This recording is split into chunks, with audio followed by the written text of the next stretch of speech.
First line நேயர்களுக்கு வணக்கம். நம்ம சொன்ன மாதிரியே ஒரு விஷயம் நடந்திருக்கு. என்ன அப்படின்னு பார்த்தீங்கன்னா, இந்த பிணநாயகன் அந்த கரூரில் நடந்தது ஷூட்டிங் தான் அப்படின்றது 100க்கு 100% உறுதியாகிருக்கிறது. நம்ம ஏற்கனவே வந்து அதை ஷூட்டிங்னு சொல்லி நம்ம போட்டிருந்தோம். இன்னும் சிலரும் போட்டிருந்தாங்க. அந்த நக்கரன் கோபால் கூட போட்டிருந்தார். அவர் நம்ம போடுறதுக்கு முன்னாடி போட்டிருந்தாருன்னு வச்சுங்களேன். ஸோ இது ஷூட்டிங் தான்னு நமக்கு கிடைத்த தகவலை வைத்து தான் வந்து போட்டிருந்தோம். அந்த ஷூட்டிங்கில் அந்த வேனை நெருக்கடிக்கு கொண்டு வந்து எல்லோரும் கூட்டமாக அந்த வேனை நெருக்கி கையை காட்டணும், மேலேருந்து விஜய் கையை காட்டணும் அப்படின்றது தான் அந்த ஷாட். இதற்காக தான் அந்த வேனை கொண்டு வந்து நெருக்கடியில் நிறுத்தி லைட் ஆஃப் பண்ணி போட்டப்போ தெரியல, அவரை பார்க்க வரணும்னு சொல்லி எல்லா ரோட்டில் நின்றவங்க சைடில் நின்றவங்க எல்லாமே நெருக்கடிக்கு ஏற்பட்டு ஒரு கட்டத்தில் ஒரு இடத்துல வந்து நெருங்கினோடனே அங்கே வந்து நான்கு ட்ரோன்களை வைத்து, அதாவது அங்கே வந்து பார்த்திங்க அப்படின்னா வேறு இப்போ புதிய தலைமுறை உட்பட பல்வேறு சேனல்கள் ட்ரோன் விட்டுட்டுருக்கான். கிட்டத்தட்ட ஒரு 10க்கும் மேற்பட்ட ட்ரோன் அங்கே மேலே பறக்குது, ப்ரைவேட்டாக பறக்குது, அதான் பறக்குது. ஆனால் திரைப்படத்தில் பயன்படுத்துவதற்காக 4 4K ட்ரோன்களை இவர்கள் பறக்க விட்டிருக்கிறார்கள் அப்படின்றது இப்போ உறுதியாக இருக்குது. இப்போ இந்த பிணநாயகனோட இது இப்போ லிரிக் வெளியாகிருக்கு. இன்றைக்கி வந்து நேற்று வந்து வெளியாகிருக்கு, நேற்று இரவு வெளியாகிருக்கு. அந்த லிரிக் வீடியோவில் பார்த்தீங்க அப்படின்னாலே இது கன்ஃபார்ம் ஆகுது. கரெக்டாக பார்த்தீங்கன்னா 1:32 அந்த இது வருது. அதாவது விஜய் வந்து பல்வேறு ஒரு பென்சில் ஆர்ட் மாதிரி ஒன்று வருது. அதில் விஜய் நடித்த பல்வேறு ரூபங்கள், பல்வேறு படங்களில் நடித்த கேரக்டரை லைன் ஆர்ட் மாதிரி வந்துக்கிட்டே இருக்கும். டக்குன்னு பார்த்தீங்கன்னா விஜய் வந்து அதே இந்த வேனில், இந்த பிண வேன்லேருந்து மேலேருந்து பேசுகிற மாதிரியும் சுற்றிலும் கூட்டம் இருக்கிற மாதிரியான ஒரு ஷாட் வரும். ஸோ இந்த ஷாட் வந்து இவங்க என்ன பண்ணியிருக்காங்கன்னா ஒரிஜினலாக காட்டுவதற்காக தான் இந்த ஷூட்டிங்கை நடத்தியிருக்காங்க.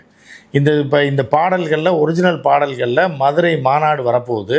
நீங்கள் வேணாலும் பொறுத்திருந்து பாருங்கள், மதுரை மாநாடு வரப்போகிறது. அதே மாதிரி விஜய் வந்து இந்த வேன் பிரச்சாரமும் ஒரு ஷாட் வைக்கணும் அப்படின்றதுக்காக தான் இதை ஷூட்டிங் பண்ணியிருக்காங்க. இதில் தான் இந்த 41 பேர் செத்துருக்கான்றது தற்போது உறுதியாகிருது. ஸோ இப்போ இதில் எப்படி இன்னொரு பக்கம் என்ன அப்படின்னு பார்த்தீங்க அப்படின்னா, இந்த காட்சி எப்படி இதாக இருக்குது, அது ஒரு கிராஃபிக்ஸ் தான் அப்படின்ற மாதிரி ஒரு நாடகம் போட்டிருக்காங்க. இவங்க இதில் காட்டியிருக்காங்க. ப்ளூ கலர்லாம் சேஞ்ச் பண்ணி ஹைப்பர் லேப்ஸ் ஷார்ட்ஸாக வந்து இதை கம்பைல் பண்ணி இதை வந்து வெளியிட்டிருக்காங்க. ஸோ நீங்கள் ஒவ்வொரு ஃபோன், இந்த ஐஃபோன் வச்சுருக்கவங்களும் சரி, ஒரு நல்ல ஃபோன் வச்சுருக்கவங்களும் சரி, கேமரா நீங்கள் ஆன் பண்ணி பார்த்தீங்கன்னா ஸ்லோ மோஷன் ஒன்று இருக்கும், டைம் லேப்ஸ்னு ஒன்று இருக்கும். நீங்கள் எடுத்து பாருங்கள், உங்கள் கேமராவில் இருக்கும். இந்த டைம் லேப்ஸ் ஆன் பண்ணி நீங்கள் ஒரு மாடியிலேருந்து ரோட்டில் வாகனங்கள் போகிறத அப்படியே எடுத்துக்கிட்டு இருந்தீங்கன்னா, நீங்கள் வந்து கிட்டத்தட்ட 1 நிமிஷம் ஆன்லேயே வச்சுருந்தீங்கன்னா 3 செகண்ட் தான் படமாக நமக்கு கிடைக்கும். அதை போட்டு பார்த்தீங்கன்னா சரசரன்னு போய் முடிஞ்சிடும். நீங்கள் உங்கள் கேமராலே செக் பண்ணலாம்.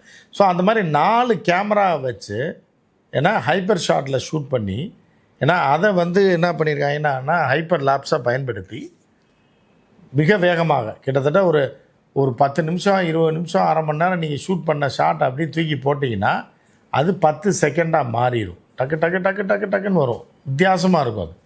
அது வந்து இந்த ரீல்ஸ் போடுறவங்களுக்குலாம் தெரியும், ஃபோன்லேயே இருக்குது.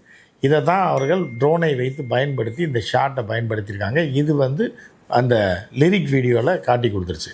அப்போ வந்து இதில் என்ன அப்படின்னா, ஒரு விஷயத்தை நம்ம பார்க்கணும். விஜய் எவ்வளோ பெரிய கொடூரமான ஒரு சைக்கோவாக இருந்தால் இந்த வேலையை இவ்வளோ கண்டனத்துக்கு பிறகும் இது ஷூட்டிங் தான் நம்ம சொல்லியிருந்தோம். இன்னும் குறிப்பிட்ட சிலர் சொல்லியிருந்தாங்க.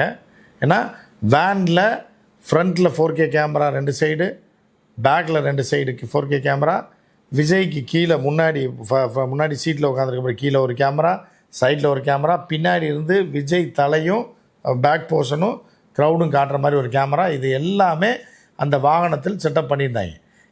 அதை எடுத்துகிட்டு ஓடி போயிட்டாங்க. ஏன்னா அவுட்புட் எடுத்துகிட்டு யார் ஆதவர்ஜுனா டெல்லி போயிட்டான், எஸ்கேப் ஆகி போய் போலீஸ் கேட்டு கொடுக்கல. அதற்கப்புறம் வந்து அங்கே போயிட்டு இந்தா தரேன்னு இப்போ சிபிஐ வந்திருக்கு. சிபிஐ வந்து அவர்கள் எதற்காக பயன்படுத்துவார்கள்னு எல்லாமே தெரியும்.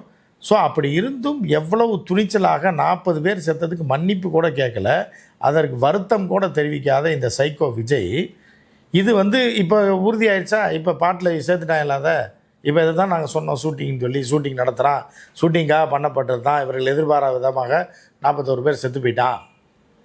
சரி, அப்படி செத்து போயிட்டான், சரி ரைட், இதை மறைக்கணுன்னாலும் நினைக்கணும்ல. சரி வேணாம், பயன்படுத்தலை, இத்தனை பேர் சொல்லிட்டாங்க, பார்த்துட்டாங்க அப்படின்னா அதையும் மீறி எவ்வளோ தைரியம் இருந்தால் இந்த லிரிக் வீடியோவில் அந்த ஷாட்டை பயன்படுத்தியிருப்பாங்கன்றதை நீங்கள் நினச்சி பாருங்கள். இவர்கள் உங்களுக்கானவர்கள் கிடையாது. உங்களை வைத்து வருமானம் பார்ப்பதற்காகவும், நீங்கள் எத்தனை பேர் செத்தினாலும் அதன் மீது ஏறி தன்னுடைய அதிகாரத்தை நிலைநாட்டுவதற்கும், அதிகாரத்தை பலனை அடைவதற்கும் பதவி அடைவதற்காக தான் விஜயும் விஜயோட சேர்ந்திருக்க அந்த கூமுட்ட கூட்டமும் இந்த வேலையை செய்து கொண்டிருக்கிறது. இந்த தற்கொலை கூட்டமும் அதை பின்னாடி போயிட்டுருக்கு. நீங்கள் எந்த டெக்னிக்கலாக இருக்கக்கூடிய பர்சன்ட்டையும் கேளுங்க, இது என்ன ஷாட் யூஸ் பண்ணியிருக்காங்க அப்படின்னு. அதுக்கு வந்து என்ன சொல்கிறேன், இந்த ஷாட்டில் என்ன பண்ணியிருக்காங்கன்னா, அப்படி தூரமாக ஆட்கள் நிற்கிற மாதிரி காட்டியிருக்காங்க. அதான் பிரிஞ்சு நின்று அந்த பஸ்ஸு மேலே விஜய் நிற்பாப்பில். ஸோ இது என்ன சொல்கிறாங்கன்னா, எக்ஸ்பர்ட்ஸ் என்ன சொல்கிறாங்க அப்படின்னா, ஒரு ஹைப்பர் லேப் ஷாட்ஸை உருவாக்கணும் அப்படின்னா அதற்கு ஒரு அடிப்படையான ஷாட்ஸ் வேணும். அடிப்படையாக சில விஷயத்தை ஷூட் பண்ணி கையில் கொடுக்கணும். அப்போ தான் அதை என்ன முதல்ல பாத்திரம் இருந்தால் தானே அரிசி வேக போடுறதா இல்லை சுடுதண்ணி வைக்கிறதான்னு முடிவு பண்ண முடியும். நீ என்ன வேணாலும் பண்ணலாம், ஆனால் பாத்திரம் வேணும். அந்த மாதிரி தான் இந்த ஹைப்பர் லேப் லேப்ஸ் டெக்னிக்கை பயன்படுத்தி ஷார்ட்ஸை உருவாக்குவதற்கு நீங்கள் பேசிக்காக வீடியோவை ரெக்கார்ட் பண்ணி கொடுக்கணும். அப்படி கொடுத்ததுனால தான் இது வந்திருக்கு. ஸோ இந்த வீடியோ வந்து ஹெலிகாம் போட்டு, அதாவது ட்ரோன் போட்டு விஜய் வந்து வேன்லேருந்து பேசுகிற காட்சிகளை ட்ரோன் காட்சிகளாக பல்வேறு ஆங்கிளில் இப்படி எல்லா ஆங்கிள்லையும் அதை படமாக்கி எல்லா ஷார்ட்ஸையும் கொண்டு போய் கிராஃபிக் டேபிளில் வச்சிங்கன்னா தான் இந்த டெக்னாலஜியை பயன்படுத்தி, இந்த ஹைப்பர் லேப்ஸை பயன்படுத்தி இந்த ஷார்ட்டை உருவாக்கி இருக்கிறார்கள். அது வெளியில் தெரியக்கூடாதுன்றதுக்காக அதில் டெக்னிக்கலாக நீங்கள் கூட்டத்தை பிரிக்கலாம், சேர்க்கலாம், நெருக்கலாம், எது வேணாலும் பண்ணலாம். அதில் வந்து பிரச்சனை வரக்கூடாது, நாங்கள் கிராஃபிக்ஸில் அதை டிசைன் பண்ணோம், அங்கே நடத்தின ஷூட்டிங் காட்சிகள் இது கிடையாது, அந்த காட்சிகளை நாங்கள் ட்ரோனில் எடுத்தெல்லாம் வந்து இதில் போடலை அப்படின்னு ஒரு நாடகம் போடுவதற்காக அந்த 1 நிமிஷம் 32வது செகண்டில் பார்த்திங்கன்னா அதை பிரித்து கூட்டம் சுற்றிலும் நிற்கும். அதே மாதிரி வேன்லேருந்து விஜய் பேசுவார். இப்படி ரெடி பண்ணியிருக்காங்க அந்த ஹைப்பர் லேப் ஷாட்ஸில். ஸோ அப்போ இது ஷூட்டிங் என்பது உறுதியாகிவிட்டது. இதுக்கெல்லாம் என்ன தண்டனை, என்ன நடவடிக்கை எடுக்க போகிறாங்க? சிபிஐ விசாரணையில் இதெல்லாம் கொண்டு வரப்படுமா? அவர்கள் நடவடிக்கை எடுப்பாங்களா? இவர்கள் மீது எவ்வளோ பெரிய கொடூரமான குற்றம் பண்ணியிருப்பாங்க பாருங்கள். ஒரு படத்தை உருவாக்குவதற்காக 41 பேரை கொண்டிருக்காங்க. இது கொலை தான். இது ஆக்சுவலாக அப்படி தான் நம்ம குற்றம் சாட்டணும். 41 பேர் பலியாவதற்கு இது ஒரு வாய்ப்பாக அமைஞ்சிருக்கு. இதுக்கு முழுக்க காரணம் விஜய் தான். அதையும் தாண்டி எவ்வளோ துணிச்சல் இருந்தால் அந்த காட்சி எதில் சேர்த்துருப்பாங்க. கட்டாயம் இவங்க படத்துலையும் சேர்ப்பான். எதை வச்சு நம்ம ஏற்கனவே போட்டோம் அப்படின்னா இது ஷூட்டிங் அப்படின்னு சொல்லி மதுரை மாவட்டத்தில் பல்வேறு பகுதிகளில், சிவகங்கை மாவட்டத்தில் சில பகுதிகளில், பள்ளிக்கூடங்களில் துணை நடிகர்களை வர வைத்து வாக்கு போடுற மாதிரி, ஓட்டு போடுற மாதிரி, விஜய்க்கு ஓட்டு போடுற மாதிரி ஆர்வமாக வந்து ஊரே விஜய்க்கு தான், எல்லா ஓட்டும் விஜய்க்கு தான் போடுற மாதிரி எடுத்திருக்காங்க சிவகங்கை மாவட்டத்தில். அதே மாதிரி திருச்சி மாவட்ட எல்லையிலே எடுத்திருக்காங்க. அந்த இதில் விஜய் வந்து கலந்துக்கிட்டு இதே மாதிரி வந்து ஹைப்பர் லேப் ஷாட்ஸ் பயன்படுத்திருக்கா. வேகமாக விஜய் போடுறாரு, எல்லாம் கை காட்டுவாங்க, டக்குன்னு போவாங்க, ஓட்டு போடுவாங்க, டக்குன்னு குத்துவாங்க, ஜெயிச்சிருவார், முதலமைச்சர் ஆயிடுவார் அப்படின்ற மாதிரியான அந்த ஷாட் நிச்சயமாக படத்தில் வரும். நீங்கள் வேணால் பாருங்கள்.